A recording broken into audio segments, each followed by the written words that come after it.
É engraçado observar como as pessoas projetam uma série de ideias sobre as escrituras, né, principalmente sobre a escritura da tradição cristã, né, que reúne elementos judaicos e cristãos, né?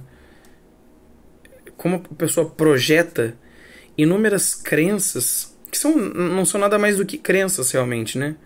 Que fazem parte desse corpo de crenças do mundo contemporâneo, né? Como como é engraçado ver, né? Que é uma coisa irrefletida.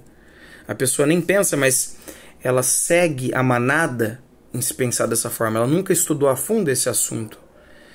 E hoje eu estava scrollando o Facebook numa comunidade de ufologia, veja bem. Acabei de entrar no Facebook, estava dando uma roladinha lá e vi que tinha um post engraçado, uma coisa meio bizarra numa comunidade de ufologia, que não é ciência, é pseudociência. E aí os membros lá falavam com um ar de superioridade, né? E aí um carinha falou alguma coisa sobre dilúvio e eles caíram matando no cara. Ah, mas esse negócio de Bíblia é bobagem. Isso aí, quem acredita em Bíblia ainda em 2025, né? Supondo, por exemplo, que essa narrativa, a narrativa do dilúvio, né? Ela era uma coisa infundada, porque ela não correspondia a nenhuma descoberta científica, que ela era talvez refutada, que não houvesse uma comprovação, né? Que o mundo havia sido inundado completamente num dado momento, né? É uma ignorância profunda a pessoa supor isso, né? Porque o tipo de narrativa que nós temos nas escrituras, diversas escrituras, que muitas vezes formam um eixo de um modo de se organizar uma sociedade, né? Não é o mesmo, por um exemplo, de um artigo científico que fala sobre a composição química de um achado num meteorito. Então as pessoas elas esperam que na mitopoesis, né, os mitopoemas, você vai querer lá que a mitologia grega, por exemplo, que está falando lá da interação de Eros com não sei o que, tem a mesma linguagem de um artigo científico que fale sobre a descoberta de uma nova bactéria, com dados estatísticos, né? Essa é a função do mito. A pessoa não consegue pensar que... Então, assim, as pessoas deveriam refletir um pouco mais, assim, buscar estudar um pouquinho mais as escrituras, né? Como o cientista das religiões Mircea Eliade fala, essas escrituras elas são hierofanias. Elas são uma revelação do sagrado no meio do mundano. Então a intenção delas não é só informar alguma coisa, como se supõe, por exemplo, da leitura de um texto acadêmico, de um artigo científico, que vai nos informar sobre alguma coisa, para que daí, a partir daquilo, possamos adequar alguma coisa técnica. Você é um cientista que estuda achados oftalmológicos, por exemplo, e aí você contribui para a comunidade médica que cuida dos olhos. Não. As hierofanias, elas têm uma abrangência muito maior, né? Elas formam caráter, elas atuam num nível afetivo, num nível simbólico, elas regulam relações sociais e elas possuem muitas vezes muitos níveis de interpretação, né? Por um exemplo, a Bíblia mesmo, né? Muitos dos doutores da igreja, né?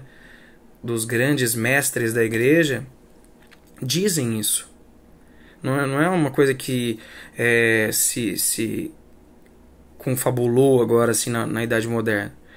Na Suma Teológica, São Tomás de Aquino fala que a Bíblia possui 4 níveis de interpretação, né? O nível literário, que é o nível que conta a história mesmo, a historinha, né? O nível analógico, o nível tropológico e o nível anagógico. Então, por exemplo, você pega a história da arca, né? A arca ela tem um sentido tropológico. ela simboliza a necessidade de uma purgação, por exemplo. Ela mostra o que acontece quando se age perante o sagrado com desobediência, se age com uma prepotência de que nós podemos fazer o que quisermos, né? Você vai sair impune disso? A história mostra que não. Aquelas pessoas que viviam antes do dilúvio, elas tinham uma conduta que não era aprovada. Elas viviam de uma forma hedonista, muito provavelmente elas agrediam a natureza de forma contínua. E aí acontece o dilúvio como uma forma de purgação, de limpeza, né? E aí vale ressaltar que essa não é uma história que acontece que só é narrada dentro do esquema de narrativas dos hebreus, né? Por um exemplo, você tem a história dos gregos, né? Que contam o Deucalião e Pirra, né? Que conta uma história de dilúvio também. Temos uma narrativa de dilúvio também entre os mesopotâmicos, entre os astecas, o Tlaloc, né? Não sei se pronuncia assim. Entre os chineses, Dayu, na Índia também. Então, assim, você percebe que os povos eles têm uma necessidade de repassar uma história que vai ensinar as pessoas na posteridade, vai ensinar várias coisas, né? E assim, eu só tô falando assim muito bem por cima. Se você lê esses caras, né? Se você lê, por exemplo, Eric Feiglin, lê Mircea Eliade, esses caras vão discorrer muito mais profundamente sobre o que esses mitos queriam comunicar, né? São muitas coisas. Eles constituem um arcabouço de ensinamentos que vão penetrar níveis do indivíduo, da sociedade e tudo mais.